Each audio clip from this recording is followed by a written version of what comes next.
Fondée le 25 avril 1931 par Ferdinand Porsche, la société Porsche ne s'est pas rapidement lancée dans le développement des blindés sans raison. Si Ferdinand Porsche était surtout connu pour ses automobiles, il s'intéressa tout particulièrement à l'industrie des blindés dans les années 20 lorsqu'il travaillait encore pour Daimler-Benz. Participant activement au développement du Grossractor en 1926, qui sera testé à l'école de blindés de la Kama en URSS, conjointement au MTW1, lui aussi développé par Porsche. Si ce dernier quitta Daimler-Benz pour fonder en 1931 Porsche, ainsi que son bureau d'études Porsche KG, ses relations avec DB restaient toujours cordiales, là où il avait d'ailleurs reçu son petit surnom de professeur. Plus tard, la jeune équipe de Porsche se retrouva à la tête de la Panzerkommission, créée à l'initiative de Hitler et co-gérée par Steyr, une autre entreprise autrichienne. Cette Panzerkommission avait pour base l'usine Nibelungenwerk, qui avait été construite après l'Anschluss, et qui produira durant la guerre beaucoup de blindés allemands. Cette commission avait un but important: établir une structure indépendante et parallèle au Waffenprüfen 6, qui était le bureau de conception principal des véhicules blindés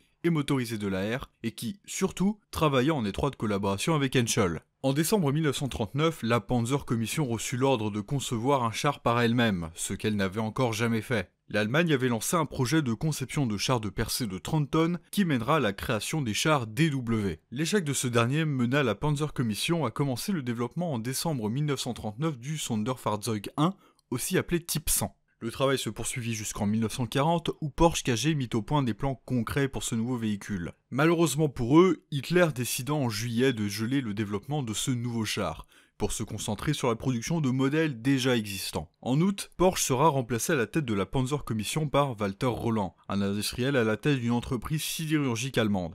Alors que le Type 100 était au fond des placards, Henschel était eux en train de tester le VK3001H, dont le développement se révélera bien plus long que prévu, à cause notamment de l'insuffisance de l'armement. Les soviétiques envoyèrent à l'été 1940 une délégation en Allemagne. Quand les Allemands leur dirent que le Panzer IV était le char le plus lourd qu'ils avaient, les soviétiques, assez circonspects, leur demandèrent de leur montrer de vrais chars lourds. Évidemment, les Allemands interprétèrent ça comme une preuve que les Soviétiques travaillaient sur des chars bien plus lourds, et firent ressurgir l'ancien projet de Type 100 afin d'en être dotés pour l'invasion de l'URSS qui était prévue pour bientôt. En février 1941, les travaux reprennent, et le Type 100 sera fortement remanié et surblindé, et son poids était alors estimé comme supérieur à 30 voire 40 tonnes. Ce qui s'appelait désormais le VK3001P depuis début mars se démarquera surtout par son groupe motopropulseur, notamment le moteur et la transmission. 2 moteurs à essence Type 100 ont été installés, pouvant produire 420 chevaux. Des générateurs étaient liés à ces moteurs et devaient fournir la puissance à la transmission, qui était électrique. L'armement n'avait pas encore été décidé, mais une discussion le 13 mars mena au 4 avril à la sélection du canon de 88 mm KWK-36. Ce même jour, un contrat fut signé avec Krupp pour la production de 6 tourelles armées. La conception des moteurs et l'assemblage fut assigné à Steyr, et la production de composants du châssis sera donnée à Škoda Werk. S'ensuivirent la construction et les essais des véhicules, qui ne nous intéressent pas vraiment puisque ce n'est pas le sujet du jour. Le 26 mai 1941, lors d'une réunion avec Hitler, ce dernier demandera d'augmenter le blindage du char à 100 mm à l'avant et d'autres changements menant à l'apparition d'un tout nouveau véhicule, nommé le VK4501P. Cette réunion posait aussi une contrainte assez intéressante. Ce futur char devait pouvoir pénétrer 100 mm d'acier à une distance d'1,5 km, limitant forcément le choix du canon à 3 candidats. Le KWK de 10,5 cm, le KWK36 de 88 mm, mais aussi un canon qui aurait dû se baser sur le tout nouveau Flak 41. Le Tiger programme venait d'être officiellement lancé. Porsche ainsi que Henschel se mirent sans plus tarder à développer ces véhicules. Ces derniers débutèrent la conception d'un véhicule nommé VK4501H qui serait basé sur le VK3601, une amélioration du VK3001H et dont la tourelle serait reprise du VK3001P. Il est à noter que le développement du VK4501H ne mit pourtant pas fin à ses autres projets, menant au final Henschel à devoir développer 3 chars lourds. Le canon de 88 mm KWK-43 aurait originellement dû être utilisé dans ce qui allait devenir le Tigre, mais l'installation d'un tel canon dans la tourelle des VK4501 était absolument irréaliste, et le 88 long sera vite abandonné en faveur de son équivalent plus court, le KWK-36. L'amélioration sans précédent du VK3001P mènera le véhicule à dépasser la barre des 50 tonnes. Ce nouveau véhicule, désigné Type 101 ou encore Sonderfahrzeug 2, sera développé à partir de juillet 41 et se démarquera bien vite du VK3001 avec lequel il ne partage bien que la forme. Le nom qui avait été aussi donné au VK30 à la fin de sa vie de VK4501P sera là encore utilisé pour désigner ce projet, même si, entre nous, le 45 avait été largement dépassé. Si le VK30 était doté de roues motrices et de leurs moteurs électriques à l'avant, cela sera revu sur le VK45 qui sera doté de roues motrices arrière. Porsche KG ne s'arrêta pas qu'à ça, mais durent aussi concevoir un nouveau moteur, le Type 101, qui devait produire 310 chevaux seuls et 620 lorsque couplé à un autre. Le châssis dut être entièrement reconstruit pour y installer ces nouveaux moteurs. L'arrière du char avait totalement changé, le blindage frontal a été porté à 100 mm d'acier et les côtés et l'arrière 80 mm. Le char devait originellement être doté de trappes de secours sur les côtés du châssis, mais l'affaiblissement structurel que cela engendrerait ainsi que leur difficulté d'utilisation fit rapidement tomber à l'eau ces trappes qui avaient pourtant déjà été découpées sur le châssis du VK45 et dû alors être rebouchées à l'usine. Le train de roulement sera aussi complètement différent de celui du VK30, avec notamment l'abandon total des rouleaux porteurs au profit de galets de roulement avec un système d'amortissement interne. La seule chose commune avec le VK30 ne restait alors que les chenilles. Hitler passa alors une commande assez simple, 6 VK45-01H et 6 VK45-01P équipés de la même tourelle. Cependant, la commande de l'État allemand sera rapidement modifiée en 100 VK45-01P sans aucun prototype. On peut entendre dire que cela résulte des relations entre Porsche et Hitler, mais non. Porsche semblait simplement plus efficace que Henschel qui avait déjà échoué par avant dans la conception de chars lourds, et le VK45-01P semblait bien plus prometteur que le VK45-01H. Le 22 et le 23 juillet 1941, la firme Krupp reçut un contrat de production de 100 plaques d'acier pour le châssis et 100 plaques d'acier pour les tourelles. Le reste de l'équipement résulte d'une coopération entre de nombreuses entreprises dont je ne prononcerai pas le nom pour des raisons de santé mentale. Dès décembre 1941, 4 châssis étaient prêts, 3 en janvier 1942, 12 en février et 9 en mars, menant à la production totale de 64 châssis en juillet 1942. Malheureusement, tous ces châssis avaient un problème majeur. L'acier n'avait pas vraiment été durci, et un canon de campagne allemand de 7,5 cm pouvait le perforer de face à 100 mètres. Les véhicules produits après cette date seront quant à eux impénétrables par de tels canons. Maintenant, les choses vont se compliquer assez vite. À partir de mars 1942, les Allemands avaient décidé de construire la moitié des Panzer VI Ausf P dans la version Type 102, aussi appelée Sonderfahrzeug 2HA. Le Type 101 avait été spécialement renommé Sonderfahrzeug 2 EA.